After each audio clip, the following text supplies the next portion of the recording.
¿Qué harías si tu hogar, ese espacio sagrado, donde tus hijos crecen, donde cenas en familia y sueños tranquilos, se convierte en el campo de batalla entre lo humano y lo infernal? Hoy te contaré una historia que no solo conmocionó a Estados Unidos en los años 70 y 80, sino que dejó una cicatriz imborrable en el mundo de lo paranormal. Esta es la historia real de los Smurl, una familia común atrapada en una pesadilla que dura más de 15 años. No se trata de una leyenda urbana. Esto pasó. Y dejaron testigos, pruebas y una película basada en los hechos. Quédate hasta el final, porque lo que estás a punto de escuchar va mucho más allá de un simple caso de fantasmas. Y si eres nuevo aquí, suscríbete ahora para no perderte nuestras historias más aterradoras. En agosto de 1973, los Smurl eran una familia como tantas otras en Estados Unidos, trabajadores, humildes, de fe católica, y con la esperanza de un futuro mejor. Pero todo cambió cuando el huracán Agnes arrasó la región de Pensilvania, provocando una de las inundaciones más destructivas en la historia del estado.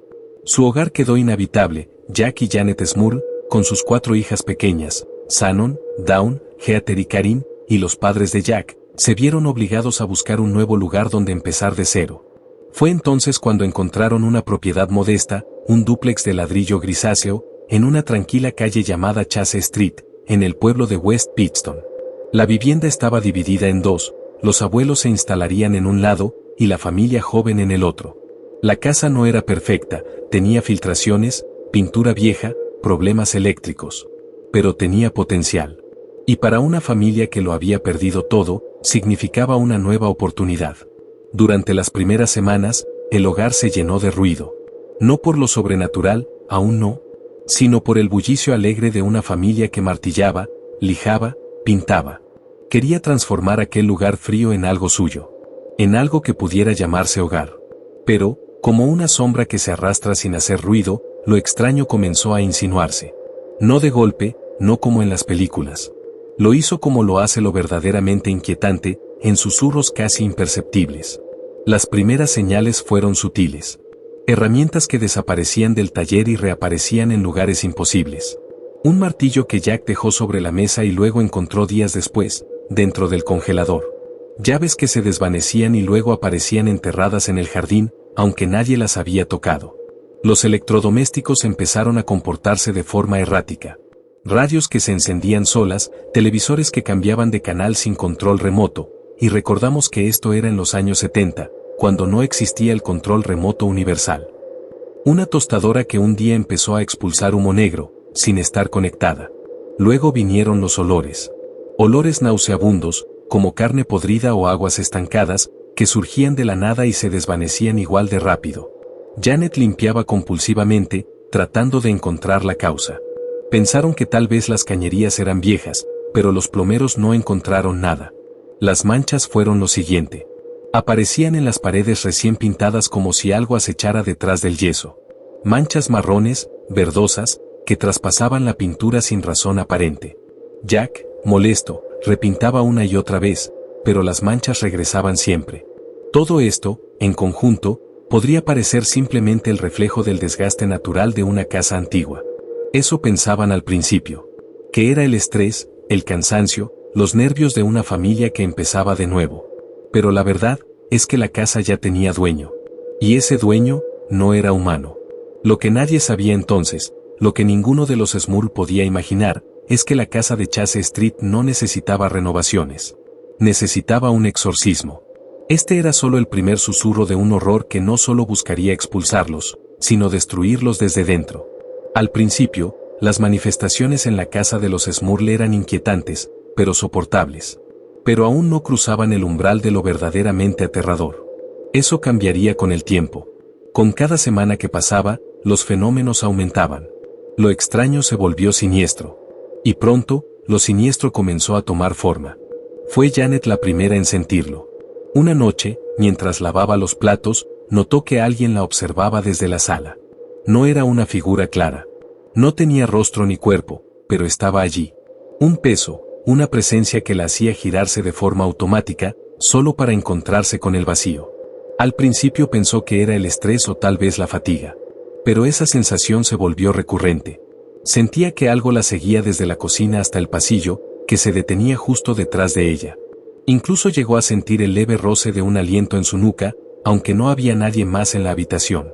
Jack también comenzó a notarlo. Mientras trabajaba en el sótano, juraba escuchar pasos sobre su cabeza. Pero al subir, la casa estaba completamente vacía.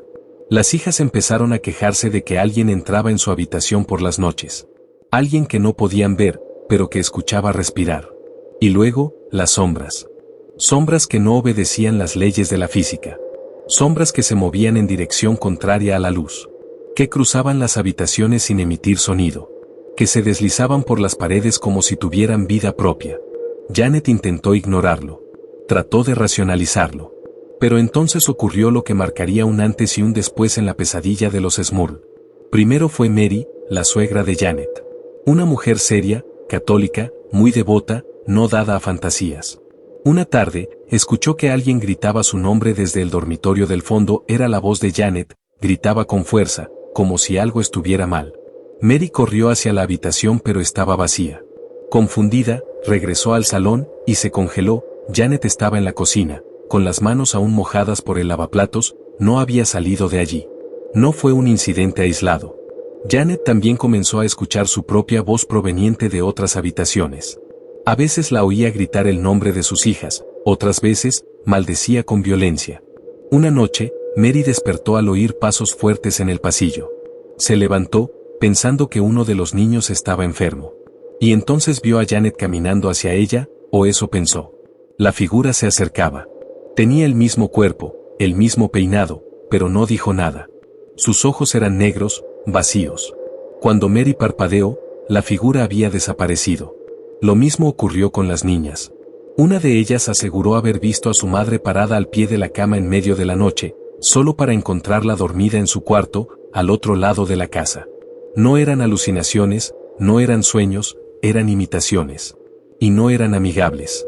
Estas manifestaciones, conocidas en el folclore como doppelgangers, son uno de los fenómenos más temidos en la parapsicología. Entidades que copian la forma y la voz de una persona para sembrar el miedo, la confusión, y eventualmente, la locura. La atmósfera dentro de la casa cambió por completo.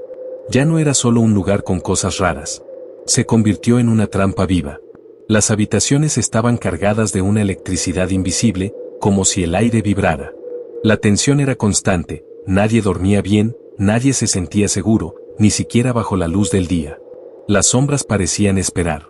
A veces aparecían frente a ellos, inmóviles, mirándolos, sin ojos. Otras veces solo se dejaban ver por el rabillo del ojo. El miedo ya no era psicológico, era física, palpable, presente. Una niebla invisible lo cubría todo. La casa no solo estaba embrujada. La casa era el horror. Una caja cerrada que se alimentaba de ellos. Que los descomponían lentamente. Que quería quebrarlos uno por uno. Y lo estaba logrando. Cuando el miedo se vuelve costumbre, el cuerpo empieza a apagarse. Eso fue lo que le ocurrió a los Smurl. Dormían con miedo, comían con miedo, vivían con miedo. Lo que comenzó como ruidos, susurros y sombras, pronto se volvió dolor, golpes y quemaduras. El mal ya no se ocultaba. Comenzó atacando a Janet. Una mañana, mientras preparaba el desayuno, sintió como algo la empujaba violentamente contra la pared. Cayó al suelo, aturdida, no había nadie cerca. Las niñas estaban en la escuela, Jack dormía en la habitación, no había explicación. Pero la marca en su espalda era real. Pocos días después, en medio de la noche, Jack se despertó bruscamente. El aire era denso. El cuarto estaba helado, como si una ventana estuviera abierta, pero no lo estaba. Y entonces, sintió una presencia encima de él invisible, pero pesado, lo inmovilizó. Intentó gritar, pero su voz no salía. Algo le oprimía el pecho. Luego, un dolor agudo, como si una garra invisible le desgarrara la piel. Al día siguiente, tenía 3 rasguños en diagonal en el torso. Como si algo lo hubiera marcado, como si una bestia hubiera dejado su firma. Mary, la abuela, sufrió algo peor. Mientras rezaba el rosario en la sala, fue arrastrada por el suelo. Literalmente la alfombra se movía bajo su cuerpo. Intentó aferrarse a los muebles, pero fue en vano. Gritaba por ayuda, y cuando Jack bajó corriendo, la encontró llorando en un rincón, temblando. Las cuentas del rosario estaban esparcidas por todo el suelo, y algunas estaban quemadas. Las niñas también fueron víctimas, empezaron a sufrir pesadillas recurrentes. Despertaban gritando, una de ellas decía que una figura negra, como hecha de humo, se sentaba en su cama cada noche y le hablaba con la voz de su madre, pero la voz no tenía alma. El ambiente en la casa era insoportable. Un hedor permanente a carne podrida, humedad rancia y azufre impregnaba los pasillos. Las paredes parecían sudar, las luces parpadeaban o explotaban sin razón. La familia Smurl estaba al límite. El sistema eléctrico fue revisado 5 veces. Los médicos no encontraron nada extraño en sus exámenes. Los psicólogos no encontraron indicios de psicosis colectiva. Todo, absolutamente todo, apuntaba hacia una conclusión inevitable. No era la imaginación, era algo real. Jack, escéptico al principio, fue quien tomó la decisión. Ya no era cuestión de resistir. Era cuestión de sobrevivir. Y en un último intento de encontrar una salida, hizo algo que cambiaría el rumbo de los acontecimientos, llamó a la única pareja en la costa este que, según él, podía entender lo que estaban viviendo. Los Warren. Ed y Lorraine Warren, famosos por su participación en casos como Amityville, Annabelle y Enfield, recibieron el llamado con preocupación. La descripción de los fenómenos coincidía con lo que ellos clasificaban como una infestación demoníaca en etapa avanzada. Lo que los Smurl enfrentaban, no era un espíritu, no era un alma perdida. Era una fuerza maligna, posiblemente demoníaca, que se había arraigado a la casa. Y lo peor, se estaba alimentando de la energía vital de sus ocupantes. Ed Warren lo explicó de manera simple: cuando una entidad demoníaca comienza a manifestarse esencialmente, ya no está intentando asustarte. Está intentando poseerte. Te quiere cansado, te quiere quebrado, te quiere rendido. Los Warren no tardaron en viajar a West Pittston. Y lo que encontraron allí, superó incluso lo que ellos estaban acostumbrados a ver. Antes de entrar, Lorraine, medium clarividente, se detuvo frente a la casa. Cerró los ojos y dijo en voz baja: aquí, hay más de uno y sí, no era una sola entidad. Lorraine afirmó que la casa estaba infestada por al menos 4 presencias. Una figura masculina agresiva, oscura y dominante. Una mujer espectral, probablemente el espíritu de una víctima anterior. Un ente con forma de sombra, sin identidad, como si fuera un parásito. Y lo más aterrador, una fuerza demoníaca principal, que gobernaba a las otras, que poseía una inteligencia antigua y sed de control. El diagnóstico fue claro: esta familia no estaba loca. Esta casa estaba maldita. Y lo que vendría a continuación sería una batalla espiritual como pocas veces se había visto en Norteamérica. Cuando los Warren pusieron un pie dentro del hogar de los Smurl, lo supieron al instante: esta casa no iba a ceder fácilmente. Desde el primer minuto, la atmósfera se volvió pesada, opresiva. Lorraine sintió náuseas.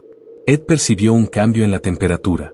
Bajaba rápidamente en cada habitación, como si algo drenara la energía. Instalaron grabadoras, cámaras, detectores de campos electromagnéticos.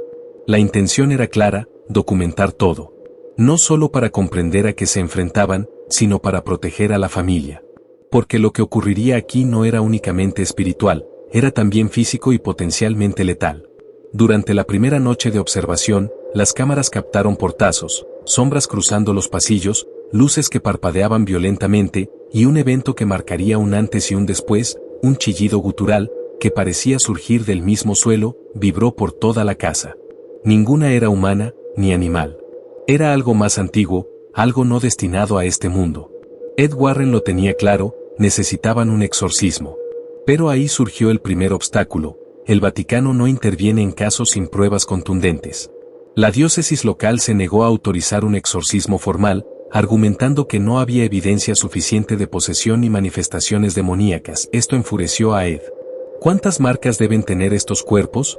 ¿Cuántas veces deben ser atacados antes de que alguien les crea? La iglesia quería tiempo. Pero el mal, no. Y así comenzó una serie de rituales preliminares, autorizados por sacerdotes simpatizantes de los Warren, aunque sin respaldo oficial. Estos rituales no eran exorcismos completos, sino oraciones de liberación y bendiciones intensificadas, diseñadas para debilitar a las entidades. Apenas comenzaron los rituales, el infierno respondió. Durante una de las primeras bendiciones, mientras el sacerdote rociaba agua bendita en la sala principal, un estante salió disparado de la pared, como si una fuerza invisible lo hubiera lanzado. Nadie resultó herido, pero el mensaje era claro: no iban a rendirse fácilmente. Las noches siguientes fueron peores. Jack, en medio de una pesadilla, despertó gritando con la garganta desgarrada, alegando que una criatura con rostro de cerdo lo había montado mientras dormía, apretándole el pecho con pezuñas calientes. Una de las hijas, de apenas 10 años, fue encontrada hablando en una lengua extraña. Nunca había aprendido latín, pero las palabras estaban ahí, grabadas en casete, repetidas con una voz que no parecía la suya. La familia, desesperada y sin respuestas claras, accedió a que el caso se hiciera público. Aparecieron en televisión, dieron entrevistas, mostraron sus heridas, sus grabaciones, sus miedos, pero el mundo no fue compasivo. Los acusaron de mentir, de buscar fama. Los medios sensacionalistas se dividieron, unos les creían, otros los ridiculizaban. Algunos vecinos comenzaron a evitar a la familia. Otros afirmaban ver figuras extrañas en el tejado o luces en las ventanas. La familia quedó atrapada entre dos fuegos, la incredulidad humana y la violencia de lo inhumano. Finalmente, tras meses de presión, la iglesia autorizó una intervención más directa. Un exorcista experimentado, de identidad no revelada públicamente, llegó a West Pittston. No como un espectáculo, sino como la última esperanza. Se realizó el primer exorcismo completo en otoño de 1986. Fue una ceremonia de más de 4 horas. Agua bendita, crucifijos, reliquias, letanías, cánticos en latín. Durante el rito, las paredes temblaron, las ventanas se empañaron desde dentro. Lorraine aseguró ver una figura negra, alta, sin rostro, que retrocedía hacia la cocina, y luego desaparecía. Jack se desplomó al suelo durante la oración final. Convulsionó brevemente y luego, el silencio. Un silencio, que no conocían desde hacía años. Por un tiempo, todo pareció volver a la normalidad. Las manifestaciones cesaron, las niñas volvieron a dormir tranquilas. Los olores, los ruidos, las sombras, desaparecieron. Pero Ed Warren nunca estuvo convencido de todo. El mal no siempre se va. A veces, simplemente se esconde. Y tenía razón. Semanas después, Janet volvió a escuchar pasos en el pasillo. La televisión se subió sola. Y el perro de la familia, que antes ignoraba los ruidos, empezó a ladrar frenéticamente a la misma esquina oscura del comedor. Jack se despertó con un olor familiar. Azufre. Fue al baño y al mirarse en el espejo, vio a su reflejo sonriéndole con malicia. Pero él no estaba sonriendo. Este caso no terminó con un exorcismo, ni con un cierre espiritual. Terminó con una mudanza. En 1988, los Smurl decidieron irse de la casa. Cambiar de ciudad, empezar de nuevo. Pero las marcas quedaron, no en las paredes, no en los muebles, quedaron en ellos. Los nuevos inquilinos reportaron cosas extrañas, pero jamás con la intensidad que vivieron los Smurl. Algunos aseguraron no notar nada. Otros se fueron a los pocos meses, sin explicación. La propiedad fue vendida varias veces. En cada mudanza, los rumores resurgieron. Los vecinos hablaban de luces en el ático, de figuras tras las cortinas, de ruidos como cadenas arrastrándose por el piso. Pero nunca se volvió a registrar algo tan grave como lo que sufrió la familia original. ¿Se trató de una manifestación específica contra los Smurl? ¿Una energía anclada a ellos, más que al lugar? Este caso sigue siendo uno de los más misteriosos. Si te gustan las historias de terror real como esta, no olvides darle like, compartir y suscribirte al canal. Nos vemos en el próximo video.